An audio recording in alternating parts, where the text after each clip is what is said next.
கட்சி என்ன கேட்குது? கூட்டம் போட்டு என்ன கேட்குது? நீங்க 1000 கோடி போட்டு ஒரு கூட்டம் போட்டீங்களே. என் தங்கச்சி சொன்னாங்க, அவர் பேசிக்கொண்டிருக்கும் போது சீட்டு விளையாடுறத பேசினா தானங்க கவனிக்கிறதுக்கு. ஏதாவது கருத்து இருந்தா கவனிக்கலாம். அங்க ஓடிட்டு இருக்கிறது என்னன்னு நினைக்கிறீங்க நீங்க? நாங்க கவனிக்கிறதுக்கு.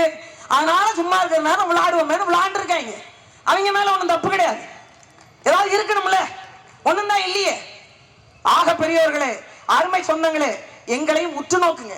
இந்த பிள்ளைங்க என்ன செய்யறாங்க, எதற்காக போராடுறாங்க, எதற்காக இந்த இடத்தில் கட்டி சாகுறாங்க, எதற்காக உயிரையும் விட துணிந்து விட்டார்கள் என்பதையும் நீங்கள் உற்று கவனிங்க. ஒட்டுமொத்தமாக உலகமெல்லாம் பரவி இருக்கக்கூடிய தமிழ் மக்கள் இது போன்ற கொடிய செயல்கள் இனிமேல் எங்கும் நடக்கக்கூடாது. அதுவும் குறிப்பாக அன்பை போதிக்கக்கூடிய தேவாலயத்தில் நடந்தது. ஒட்டுமொத்த மக்களும் கவனிக்கணும். யாருக்கோ நடந்ததுன்னு கடந்து போகாதீங்க. இது போன்ற தவறுகள் இனிமேல் நடக்காமல் இருக்க வேண்டும் என்றால் எல்லா மக்களும் ஒன்று திரளணும். இது யாருக்கோ நடந்த அநீதி என்று இல்லாமல் நம் வீட்டில் ஒருவருக்கு நடந்த அநீதி என்று குரல் கொடுக்கணும். நாம் தமிழர் கட்சியினுடைய பிள்ளை ஏதோ கொல்லப்பட்டிருக்கிறார் என்று பார்த்து கொண்டு போறீர்கள். இங்கே நாம் தமிழர் கட்சி போராடி கொண்டிருப்பதும் இந்த அன்பை போதிக்கக்கூடிய மதத்தை வைத்துக் கொண்டு அந்த மதத்தின் போர்வையில இருந்து கொண்டு இருக்கக்கூடிய பெருச்சாளிகள் இப்படி போன்ற வேலையை செஞ்சிருக்காங்க இல்லையா, அதற்கான கண்டனத்தை தெரிவிக்கத்தான் இந்த கூட்டமே. உண்மையில் சொல்ல போனா எங்கேயாவது இந்த கொடுமை நடந்திருக்கா? ஒரு பாதிரியார், நான் போனால் என் பாவங்களை எல்லாம் தீர்த்து வைக்கக்கூடிய ஒரு பங்கு தந்தை, அவர் உடம்பில் எல்லாம் ரத்தக்கரை. இது உண்மையிலேயே இந்த மதத்தின் மீது பூசப்பட்ட ரத்தக்கரையாக உங்களுக்கு எல்லாம் தெரியவில்லையா? ஏன் கேள்வி கேட்கல? அவர் யாருக்காக போராடினாரு? அவர் குடும்பத்துக்கு சொத்து பிரச்சனை போய் பேசினாரா? இந்த மக்கள் மீதும் இந்த மண்ணின் மீதும் அவ்வளவு அக்கறை கொண்டிருந்ததனால் கொல்லப்பட்டிருக்கிறார். கணக்கு கேட்டாருங்கிறாங்க. மக்களுடைய பணத்தை லஞ்சமாக ஊழலாக கொள்ளையடிக்க கூடாது என்பதற்காக கணக்கு கேட்டார். அதற்காக கொல்லப்பட்டிருக்கிறார். இந்த மலைகளை கடத்தி கொண்டு போவதை பார்த்து கொண்டிருக்க முடியாமல் கேள்வி கேட்டார், கொல்லப்பட்டிருக்கிறார். அங்க ஒரு காரணம், இங்கு ஒரு காரணம், ஒட்டுமொத்தமாக சேர்ந்து அவர் உயிரை வாங்கிட்டாங்க. காலையில கண்டன ஆர்ப்பாட்டத்தின் போது அருமை சகோதரி அண்ணனுடைய மனைவி வந்து மேடை நின்று பேசினாங்க, எனக்கு நீதி வேணும், எனக்கு நீதி வேணும்.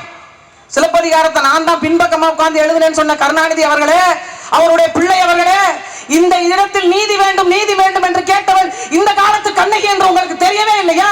அவள் கையில் சிலம்பில்லை, ஆனால் மிகப்பெரிய அறம் அவள் கையில் இருந்தது நீங்கள் பார்க்கவில்லையா? ஆனால் எங்களுக்கு ஒரே ஒரு வருத்தம், நாங்க நீதி கேட்டது பாண்டிய நெடுஞ்செழியனிடமோ அல்லது மனுநீதி சோழனோ அல்ல, இந்த வடமொழிங்கி மகாதேவன்களிடம். இந்த மண்ணு திட்டி வேணாம், அந்த வார்த்தையை நான் சொல்ல விரும்பல.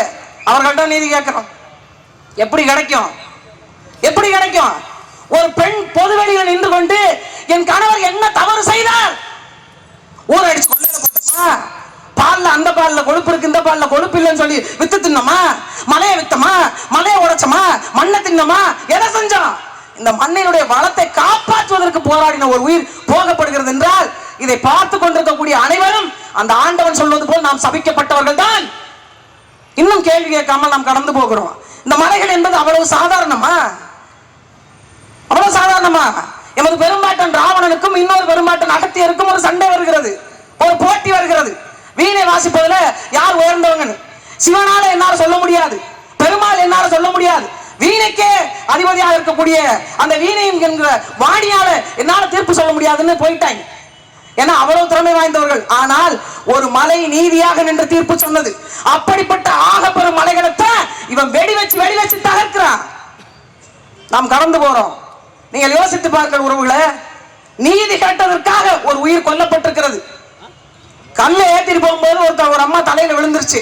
விழுந்தவங்க ஒண்ணு நாம் தமிழர் கட்சிக்காரவே இல்ல, எங்களது தாய் என்று போராடிய என் தம்பி சீரன் உட்பட 15 பேர் மீது வழக்கு. 15 பேர் மீது கண்ணு முன்னாடியே கொலை பண்ணிட்டு ஓடி போனவங்களை இன்னும் கண்டுபிடிக்க முடியல, காவல்துறை கண்டுபிடிக்க முடியல, தலைமறைவாயிட்டாங்க. எங்களுக்கு இப்போ தெளிவா தெரிஞ்சு போச்சு, நீங்க வேங்க வயல்ல நடந்து கண்டுபிடிக்க போறது இல்ல. ஏன் இப்பதான் டிஎன்ஏ டெஸ்ட் கொடுத்து டிஎன்ஏ பப்பரப்பேன் வந்துருச்சு, கண்டுபிடிக்க போறது இல்ல. கண்ணு முன்னாடி இருந்த குற்றவாளிகளை கூட முடியல, கண்டுபிடிக்க முடியல.